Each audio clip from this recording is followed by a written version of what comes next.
ডিমের দাম নিয়ন্ত্রণে আনতে ব্যাপক নজরদারি করা হচ্ছে বলে জানিয়েছেন বাণিজ্য সচিব মোহাম্মদ সেলিম উদ্দিন। সকালে রাজধানীর শ্যামবাজারে আড়তদারদের সঙ্গে আলোচনার পর একথা জানিয়েছেন তিনি।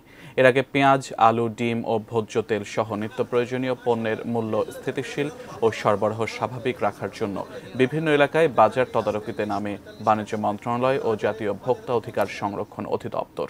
আড়তদার ও ব্যবসায়ী নেতাদের সঙ্গে আলোচনার পর বাণিজ্য সচিব মোহাম্মদ সেলিম উদ্দিন বলেন, দ্রব্যমূল্য নিয়ন্ত্রণে সরকার বিভিন্নভাবে চেষ্টা করছে। ভোক্তা অধিকারের অনেক দল মাঠ পর্যায়ে কাজ করছে। এক্ষেত্রে ব্যবসায়ীদের সহযোগিতা দরকার।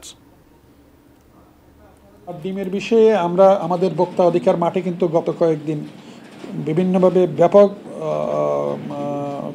নজরদারি এবং মনিটরিং রাখছে। তো এটা নিয়ে আমরা মৎস্য প্রাণী সম্পদ মন্ত্রণালয়ের সাথে আলাপ করব, তাদের খামারিদের সাথে আরও যোগাযোগ করে এখানে সাপ্লাইটা কীভাবে স্মুথ করা যায়। সত্যিকার অর্থে যদি কারো কোনো সমস্যা থাকে সেগুলো আমরা সমাধান করব, কিন্তু একই সাথে আমরা জনগণের কাছে বা ব্যবসায়ীদের কাছে অনুরোধ করব যে তারা যাতে আমাদেরকেও সহযোগিতা করে।